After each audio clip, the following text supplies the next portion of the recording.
Sveiki, esmu Santa Šmitē, pārstāvu biedrību Sēlijas laivas. Sēlijas laivas ir organizācija, kas strādā 6 gadus Sēlijas vēsturiskajā zemē. Strādā, lai cilvēkiem rādītu, ka skaistais ir tepat blakus. Sveiki, esmu Ričards Šmits no biedrības Sēlijas laivas.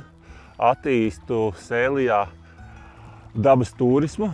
Mēs nodrošinām laivu nomu, vides izglītības pasākumus, organizējam pārgājienu. 40 km 3 gadu laikā tika padarīti laivojumi. Protams, ar lielu kopienas atbalstu nāca mednieki palīgā un vietējā pašvaldība finansēja. Šobrīd upe ir brīnišķīgi laivojama, bet tā galvenā lieta, ka tas nav derīgs tikai mums, kā laivnomas operatoriem, kas man darbojas saimnieciskā darbība, bet tas tiešām ikvienam. Esam izveidojuši vides izglītības programmas, mēs strādājam ar skolām, ar senioriem, ar ekonomiski aktīviem, jebkur.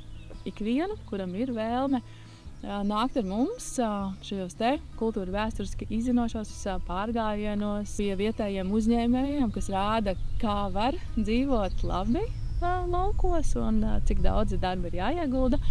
Un ka ir jābūt daudz zināšanām, bet ka to var izdarīt. Tas, ko mēs šajos 6 gados esam ieraudzījuši, ko mēs varbūt sākotnēji neapzinājāmies, ka mūsu darbam ir diezgan liela, es teiktu, pat ļoti liela ietekme uz vietējo sabiedrību, uz kopienām Sēlijas vēsturiskajā zemē un nevarētu pat melot, ka arī Latvijas mērogā. Tajā mirklī, kad tur parādās cilvēks, tad tomēr tā tendence ir tāda, ka katrs laivotājs, katra kompānija paņem pa kādam grūzim, un tā situācija ļoti būtiski uzlabojās. Sēlijas laivu darbi, bet vairāk idejas.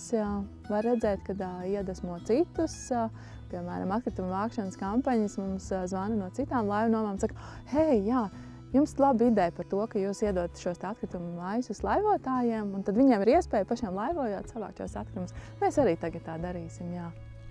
Mīlēt to vietu, jo nevar mīlēt vietu, ko tu nepazīsti.